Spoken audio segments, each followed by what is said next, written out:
बिस्मिल्लाहिर्रहमानिर्रहीम अस्सलाम वालेकुम। मेरा नाम है नबी शेख और आप देख रहे हैं मेरा यूट्यूब चैनल। वज़ीर आज़म इमरान खान साहब हों या वसीम अकरम प्लस, उस्मान बुज़दार साहब हों, मुशीर हों या वज़ीर हों, हुकूमत के हमायती सहाफ़ी हों, यूट्यूबर्स हों या ट्विटर पर मौजूद कारकुनान, उनका लहजा इस वक्त ये बता रहा है, उनकी ज़बान इस वक्त ये बता रही है कि हालात अच्छे नहीं हैं, मामलात ख़राब चल रहे हैं और हुकूमत घबरा रही है। इमरान खान के लिए सियासी मुश्किलात जो हैं वो बहुत सख्त दिखाई देती हैं। अब इमरान खान का मुकाबला सिर्फ ऑपोजिशन से नहीं बल्कि नाराज इत्तेहादियों के साथ भी है। पीटीआई के अपने ही अलीम तरीन ग्रुप और भी इसके अलावा पता नहीं कितने हमख्याल ग्रुप जो है तहरीक इंसाफ के अंदर उनके साथ है। जो अटारनी जनरल हैं, इस सिलसिले में कल वजीर आजम इमरान खान साहब के साथ उनकी मुलाकात हुई। जैसे ही ये तहरीक अदम एतमाद पेश की गई, इतलात ये है कि उन्होंने इमरान खान को कानूनी राय देते हुए बताया है कि अदम एतमाद की तहरीक पर वोटिंग करवाना होगी, असम्बली का इजलास जो है उसको बुलवाना होगा और किसी भी तरह की ताखीर या रुकावट डालने की कोशिश में मामला जो है वो सुप्रीम कोर्ट तक जा सकता है और वहां पर हुकूमत को सुर्खी हो सकती है, हजीमत उठाना पड़ सकती है। फिर जराए का दावा है कि फवाद चौधरी और फरोग नसीम ने भी वजीर आजम इमरान खान साहब को मशवरा दिया है कि तहरीक पर जितना मुमकिन हो सके इतनी ताखीर से काम लिया जाए। इसी दौरान पीटीआई का एक नया बयानिया जो है वो तश्कील देने की कोशिश की जा रही है, फैलाने की कोशिश की जा रही है कि जो अपोजिशन के लोग हैं उनको बैरूनी ममालिक की मदद हासिल है, उनके पीछे हाथ किसी और का है और इसको रंग दिया जाए एक आलमी और बैन अल-अक़वामी साजिश का और इससे जोड़ा जाए और लोगों की हमायत को हासिल किया जाए। ऊपर ऊपर से तो इस वक्त सारे कह रहे हैं कि सब कुछ ठीक हो जाएगा, ऑपोजिशन को शिकस्त फाश होगी या हुकूमत के जो नंबर गेम है वो पूरी है।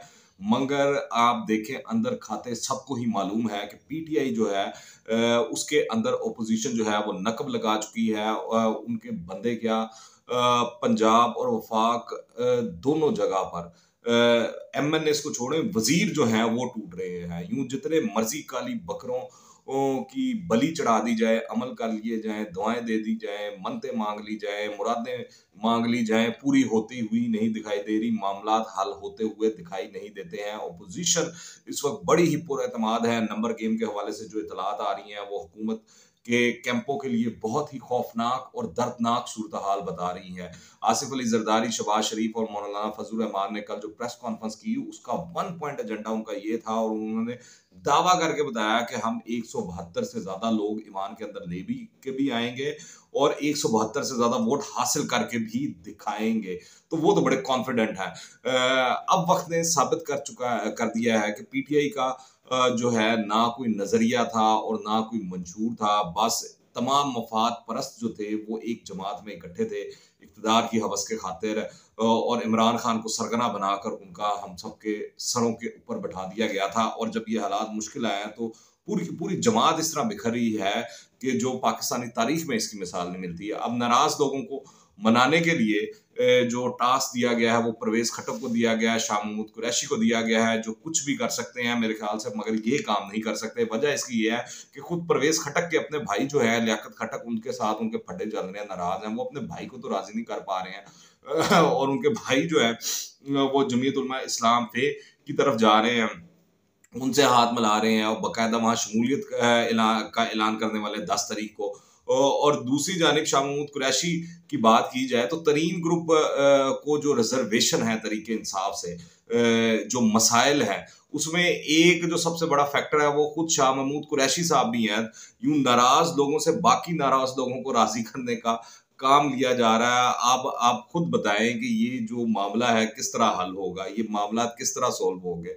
तो ये मुमकिन नहीं दिखाई देता। ये जिन लोगों को टास्क दिया गया है, नाराज लोगों ने कभी राजी नहीं होना बल्कि उल्टा मजीद नाराज हो जाना है। बहरहाल इमरान खान अपनी हुकूमत को बचाने की खातिर मुसलसल खुद भी हाथ पांव मार रहे हैं। मुलाकातों, टेलीफोन, नए वादों और ऑफर्स का ना थमने वाला एक सिलसिला उन्होंने शुरू कर दिया और इसी सिलसिले में आज वो कराची भी पहुंचे हैं और वहां पर भी वो काफी जोर जोर लगा रहे हैं। मगर इमरान खान की जो जमात है तहरीके इंसाफ, इसका हाल भी बिल्कुल वो जिस तरह एक पहले किंग्स पार्टी हुआ करती थी काफ लीग, वैसा होता हुआ इस वक्त दिखाई दे रहा है। क्योंकि तहरीके इंसाफ से धड़ाधड़ जो पंछी है वो उड़ते जा रहे हैं और नए घोंसलों के अंदर जाकर बैठ रहे हैं। फिलहाल कल जो नई सूरत हाल बनने के बाद कल इमरान खान साहब ने पहला कदम उठाया वो ये था कि मुल्क व कौम के जितने भी यूट्यूबर हैं उनको बुलाकर जो तहरीक-ए-इंसाफ के खास तौर पर हामी हैं उनको एतमाद में लिया जाए और बयानिया तश्कील देने की कोशिश की जाए जो आलमी साजिश मुल्क में चल रही है।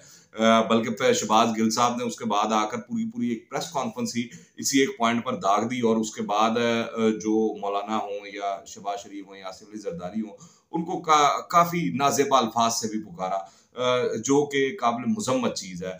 सियासत के अंदर इखलाकियात का दामन मेरे ख्याल से नहीं छोड़ना चाहिए।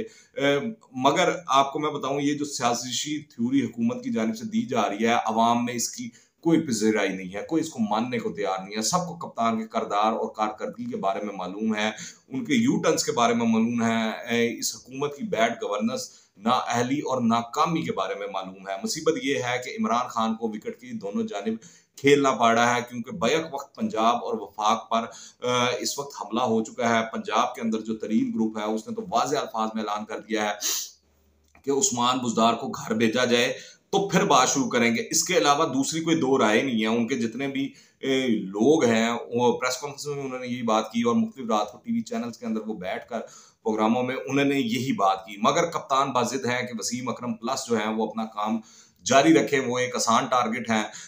जो वजीर आला के उम्मीदवार हैं सिर्फ उनको उस्मान बुज़दार बुरा लगता है, वरना उस्मान बुज़दार ने तो दूध और शहद की नहरें जो है पंजाब के अंदर बहा दी हैं। अब उस्मान बुज़दार भी कुर्सी बचाने की चक्कर के अंदर एक्टिव हो चुके हैं और वो भी लोगों से मुलाकातें कर रहे हैं, राब्ते बढ़ा रहे हैं और कोशिश कर रहे हैं कि उनकी कुर्सी किसी तरह बच जाए, जो कि किसी सूरत बचती हुई दिखाई नहीं दे रही है। फिर हुकूमत का ये भी दावा है कि इसने हुकूमत अपोजिशन के जो हैं 8 लोग तोड़ दिए। इस सिलसिले में अपोजिशन ने भी अपनी तैयारी मुकम्मल कर रखी है और वो अपने लोगों को तंबीह भी कर रही है कि गैर हाजिरी किसी सूरत बर्दाश्त नहीं की जाएगी। इसके अलावा हुकूमत की जानिब से पकड़ दकड़ के खदशे के बाद उन्होंने व्हाट्सएप ग्रुप्स बना दिए हैं। सीनियर लोगों की सरबराही में जो है वो ग्रुप बनाए गए हैं। उसके अंदर रोजाना की बुनियाद पर हाजिरी भी लगाई जाएगी और तंबीह की गई है तमाम लोगों को कि आप ज्यादातर वक्त अपना जो है पार्लियामेंट लॉजेस में गुजारें और अगर आपने कहीं इधर उधर मूव करना है तो जो सीनियर आपके ऊपर लगाया गया है उसको लाजमी बताकर जाएं कि कहाँ जा रहे हैं, क्या कर रहे हैं और एक दूसरे के साथ राब्ते में रहें ताकि हुकूमत जो है जो ये अपोजिशन के लोग हैं उनको ना तो गायब कर सके और ना ही उनको तोड़ सके। अब इस सिलसिले में रोजाना की बुनियाद पर हाजिरियां भी लगाई जाएंगी। सवाल ये है कि इस सूरत हाल में इमरान खान साहब क्या कर सकते हैं, तो इसका बड़ा आसान सा जवाब है कि वो मुल्क के वजीर आज़म है, उनके पास इख्तियारात हैं, बड़ा कुछ है देने के लिए, लोगों को ऑफर करने के लिए। फंड्स भी दे सकते हैं, वजारत भी दे सकते हैं, नए ओहदे भी दे सकते हैं और इसके अलावा अगर फिर भी लोग ना राजी हों तो फिर वो नैब का भी इस्तेमाल कर सकते हैं, एफआईए का भी इस्तेमाल कर सकते हैं, पुलिस का भी इस्तेमाल कर सकते हैं। इसके अलावा और भी बड़े महकमे हैं जिनका इमरान खान साहब इस्तेमाल कर सकते हैं और अगर ये मामला भी कारगर साबित ना हो तो फिर इमरान खान साहब अपनी एटीएम मशीनें जो हैं, ये तो 2 एटीएम मशीनें हैं ना जो टूटी हैं, जहांगीर तरीन और अलीम खान, इसके अलावा भी और बहुत सी एटीएम मशीनें इमरान खान साहब के पास जिनको बलूचिस्तान से सेनेटर मुंतखब करवाया है, अगर उनको एक्टिव करवा देते हैं इमरान खान साहब, उनको सामने ले आते हैं क्योंकि वो खाली रुपयों में डील नहीं, वो डॉलर्स में डील करने की भी अहलियत रखते हैं, तो बहुत से लोगों की जिंदगी भर की कमाई लग सकती है।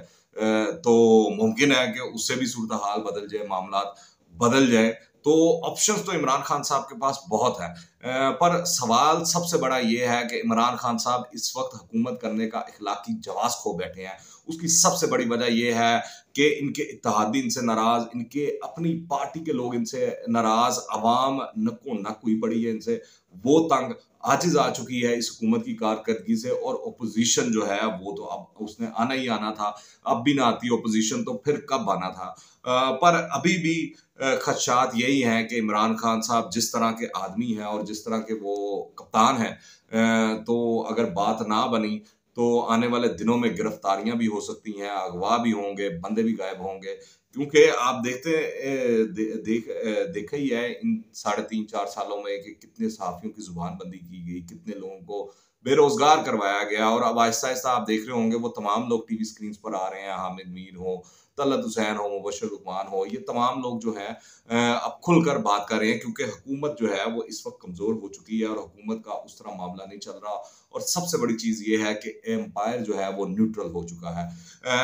अब अगर अंपायर न्यूट्रल रहते हैं, चाहे वो कोई भी हो, और फैसले सियासतदान करते हैं, तो कप्तान के लिए अपनी कुर्सी को बचाना जो है शहीद लाने के मुतरादिफ हो चुका है। मुमकिन है कि खान साहब को अगर पुख्ता यकीन हो जाए कि खेल उनके हाथ से निकल रहा है, तो वो खुद कोई बड़ा फैसला कर डालें जो कि पूरे के पूरे सियासी मंजरनामे को बदल के रख ले। इसलिए शायद उनके जो वफादार वुज़रा हैं वो भी बार-बार कह रहे हैं कि जिसे जाना है छोड़कर अभी चला जाए, और हम जो हैं कप्तान के साथ खड़े हैं और हम कप्तान को पता नहीं कहाँ से कहाँ पर पहुँचा देंगे। फिर भी जो सूरत-हाल है वो ये है कि जो चीखने, चिल्लाने और शोर-शराबे की आवाज़ें आ रही हैं हुकूमती कैंपों से, वो इस जानिब इशारा है कि हालात अच्छे नहीं हैं। आप इस हवाले से क्या राय रखते हैं? नीचे कमेंट्स में लाज़मी बताइएगा। दुआ में याद रखें। Till the next time. Allah हाफ़िज़।